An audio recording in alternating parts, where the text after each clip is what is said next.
labantu. Ngiyathokoza kakhulu Jomane, induna zamakhosi sithokoza kakhulu. Ngifisa ke nje ngiphuthuma mphathi ohlelo uke wathi ke ucela umnumzana uVilakazi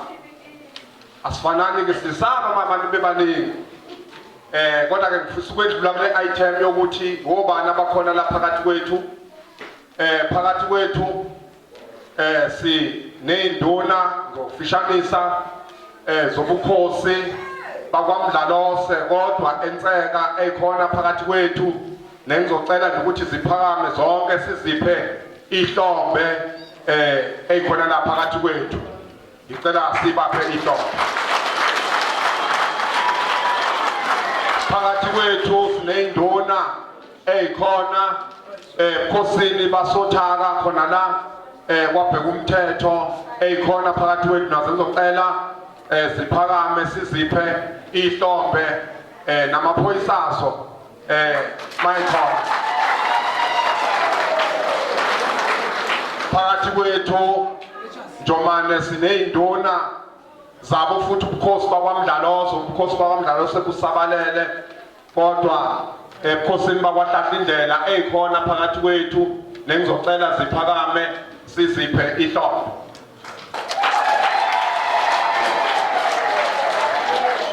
Phakathi kwethu sinosihlalo usekela sihlalo weMondlo and Resident Association okhona phakathi kwethu umfowethu uNyoka obuya bengusihlalo we-Youth Forum yala eMondlo okhona phakathi kwethu babuNyoka. Phakathi kwethu si no mama wethu esimhloniphayo kakhulu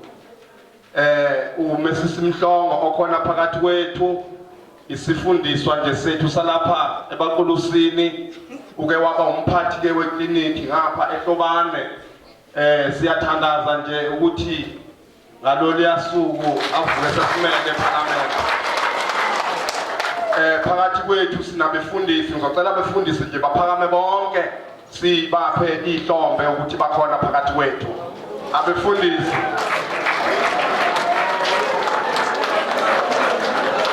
Bengike ngacela kodwa eqaleni ngathi ngicela abefundisi beze ngaphambili wathi nya kodwa ke ngiyababona sebeyavela manje. Siyabonga kakhulu kubafundisi bethu abakhona phakathi kwethu babumhlongo sino babomncane wenkosi okhona phakathi kwethu Nyanda okhona sithokoza kakhulu kuba naye sihlale sinayo indala entweni eyithita ngomphakathi wakwabheka umthetho. Nyanda wena wephahla phakathi kwethu sinomphakathi wala kwabheka umthetho insizwa evela la kwabheka umthetho nengizocela nje sishayele ihlombe ezikhona phakathi kwethu. Phakathi kwethu sinezinsizwa ezibuya kwaWard 21 le kwaMhlongo Farm ezikhona phakathi kwethu ethe ayikwazi ukusala singabi ingxenye yale dumezulu engaka. Ngicela sibaphe ihlombe.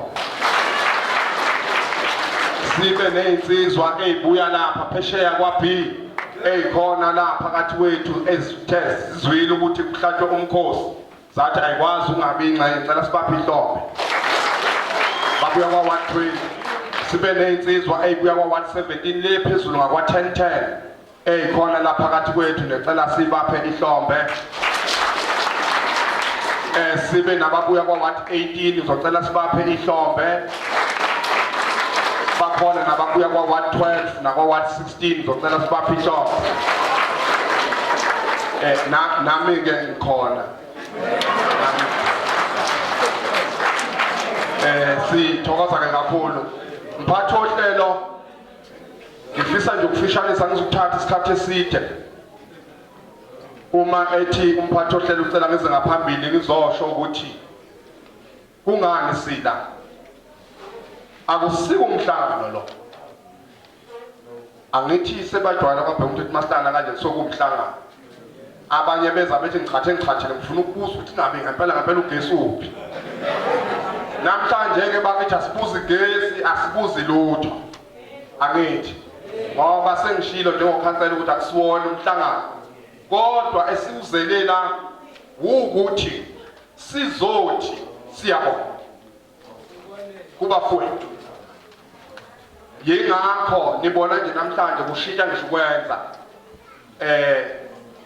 bethe shaye ngaphambili thina amalungu omphakathi lokhu sisihlehliswa kuthiwa hlehlani yalini emuva hlehlani abanye bathi akusiyona udaba lwethu akusiwona umhlangano kodwa into esilethe lapha yodwa ukuthi sizothi kubafowethu laba bayizinsizwa nabobaba ngoba bakhona nabangobaba abayabe beyingxenye sizothi siyabonga babumhlongo didyelwa amabutho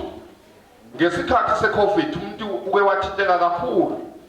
ngendlela abafowethu abebesebenza ngayo ngesikhathi seCovid siyazi sonke ukuthi bekungavumelekile ukuthi umuntu ahlale isikhathi eside emakhazeni abafowethu laba bebelekelela usuku nosuku bebasemalibeni bengakhethi nanokuthi lapha nakungcono lapha kunjani kodwa ngokwazi ukuthi ekugcineni umuntu uma besedlule emhlabeni kufuneka ayongena egodini bebewumela lo msebenzi labafowethu ngumuntu ke obanabo ikhatheni emalibeni ngendlela abasebenza ngayo kugcina kubangela amahloni ngoba izulu lina likhiza libalele kunomoya kodwa basho ukuthi asilo fihla kunzima kungakanani bayaphuma bayofihla so ke sizothi ke namhlanje kubafowethu sizonibonga kakhulu ngomsebenzi enwenzayo uyabona ke ukubonga omnye ngathi indlela okuchazwa ngayo ngifuna bekukhona something ephathekayo kodwa nje ukusho ukuthi nje sizosho ukuthi bafowethu ningaziboni ningabantu mhlambe abangafanele noma badelelekile kodwa sizothi ke namhlanje yazini ukuthi akhona amehla nibonayo umsebenzi enwenzayo ukuthi ubaluleke kangakanani yingakho sithatha isinqumo sokuthi asikwazi sibe ubheka umthetho wona ngoba nakwamanye amawadi bakhona abafethu abenza lo msebenzi especially lapha eMoyo kwaMthintswana bafumhlobo ngeke ngaya ngayongcwaba sisuka la kwabheka umthetho siyongcwaba lapha kwaMthintswana safike sathola ukuthi mangifika sengifika nomncwabo bayeza abafethu laba bebegubha bathi hey mhlonishwa ukhansa nje ubona nje nana abafethu abebegubha la bafike ngabo 11 emini be-2 bezoqala ithuna be-2 and masisixoxa nabo bathi nabo baceliwe baqashiwe okusho ukuthi kulowo muzi bengekho umuntu bathi ke kodwa kasikwazile ukuthi masiqeda ngapha silekelele ngapha njengoba ubona nje sekuphelile so ke yizo zonke lezo zinto esithi ke asikwazi ukuyithula ngempela lenza umsebenzi obalulekile futhi sifisa ukuthi nikwazi ukuthi siyanibona futhi siyanikhulekela ukuthi uNkulunkulu ngelinye ilanga anisize nani kuvuleke nezinto zenu asisho ivalekile kodwa nje enikufisayo ukwazi ukwenzeka ngomsebenzi eniwenzayo necabanga ukuthi sike sifike kwesinye isikhathi ngeke ngifike babumhlongo ngifike ngifaka ukholo ngize emangcwabeni uyabona ke ubone ziyanginyonkoloza bathakathi beindaba ubone ziyanginyonkoloza sathi singcwaba nje komunye ngisirious phela sengize ngajuluka kuyimi engcwabayo ngiyabona into bayangiqala bathi hayi laba bafikayo yiba bazoqiba ngabona into hayi njengoba kushiwo abafundisi nomncwabo wonke ugigiyelwa mina sifisa ukubonga kakhulu bafowethu ngizothi ke njengoba sihlangelela akukuningi ukuzothi nje kini siyabonga kakhulu bafowethu ngeke nimenshine ngamagama kukhona abafowethu esengazi ngathi mina bayizinduna zasemalibeni ngoba njalo ngofika bathi babekhona futhi belekelela uqinisekiso ukuthi iliba lelo lenzeka ngendlela efanele siyabonga kakhulu ngizocela thina sonke abanye sibashayela ihlombe abafowethu eluwuphawu lokubabonga emsebenzini abawenzayo thina sonke sibashayele ihlombe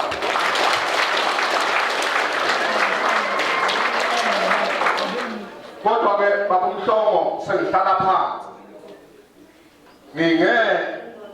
ngingakubaluli ubuhlungu okuyaye benzeke kubafowethu benziwa imindeni yethu nezihlobo zethu. Abafowethu laba kuyaziwa ukuthi ngokohlelo vele bafika muva ekhaya ngoba basuke besele benze njani beqhiba. Uyabona ke kweminye imizi noma kwezinye izikhathi ngike ngigcine nami nje uyabona ngizongcwaba ngigcine nami sengiphawula ukuthi ayikhona ngeke ngivumi indlela abaphatheka ngayo. Sifisa ukusho ke namhlanje yingakho sithe asikwazi ukuba nani nodwa kodwa kufanele sizoyisho lento nakodadewethu ngoba omama basuke beyigonqela bese semgonqweni kodwa abantu abenza iphutha osisi bethu babumhlongo kutholakala ukuthi uyabona nje thina esisuke sifikile sizingomzala singobaba bakasiya kutholakala sekuyithi nje esinakwayo nesihamba phambili. Uma befika abafethu laba kube lula nje ukuthi hayi batshele into ukudla kusasa. Uyabona kube lula ukuthi hayi batshele ngani ngiyabona ukudla kusasa. Ekubeni benza umsebenzi omkhulu nakho lokho sizocela ukuthi ukusuka namhlanje mphakathi wakithi ngabe ungwala kwabheka umthetho ngabe ungwakwa A ungwakwa B ungwasemadresini ungwasemhlongo farm hamba ushumayela leli vangeli ukuthi abafowethu la nabo asibatreat njengabafundisi nabo asibatreat njengevakashe esuke ifikile zihamba ngoMercedes kodwa kungagcini kube sengazathi bona kufanele nangu ngomnye ekhaya ethi babaphakela kothayela. Sizocela ke nasemphakathini wakithi ukuthi usuka namhlanje siyacela ukuthi abafowethu laba abathathwe njengabantu ababalekile njengathi nabanye ongabacabanga ngoba umsebenzi abasuke bewenza kuliqiniso babumhlongo ukuthi uma kunesifo imisebenzi isuke ehlukanisekile. Kukhona umsebenzi ongakwenziwe yimi kodwa okunabantu abathile okufanele bawenze. So ke sizocela ke namhlanje ukuthi siyacela ukuthi sibambisane kulokho sibaza abafowethu uma nje ngempela kuthiwa kuyabuya emalibeni nina bakulowo mndeni abazosiza kuwo akube responsibility yenu phela ukuthi niqikelele labo bafowethu nabo bayakuthola ukudla. Akube umthwalo wenu nina bomndeni ukuthi abafowethu labo nabo bayakwazi bathola ukudla ngendlela efanele njengoba kusuke kwenzeka kithi nabefundisi. Sengihlala phansi njoba sithe sicethe induna sibe khona sicethe abefundisi babe khona yingoba sifuna ukuyakha lento ebonakalisa ibhidlile kuwe kwenzeke uthothi yimi engcwabayo bese ngizocela okhulumela inkosi hayi abese bebhokile bethi asinantona thina kodwa bese uthi hayi ungawuphakamisa umoya uyabona ukuthi shuthi vele lento lokuhlukumezeka kwabo isiyenza vele bengasaboni ukuthi kufanele ukuthi ezinye izinto zihambe ngendlela. Nakho lokho sizokushweleza abafowethu njengoba nje sikhuleka nizwa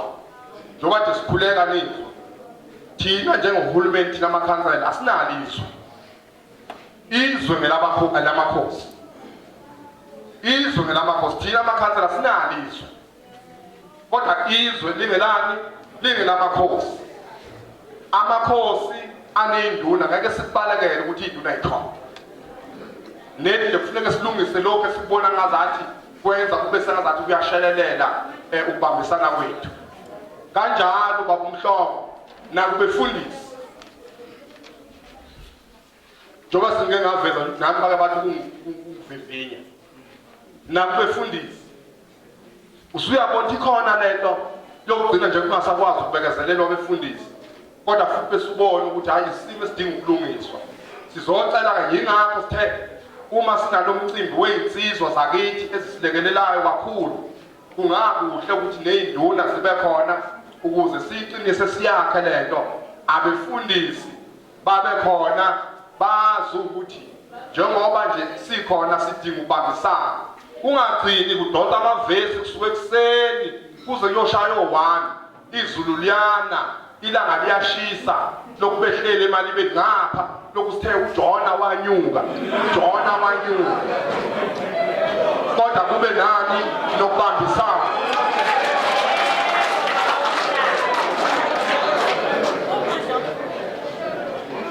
sengiphetha ngifisa ukuthi ke bafowethu njengoba sengishilo ukuthi akusumhlangano lo nethi nje uzoveza kwethu thina njengabaholi nangabantu abaphambili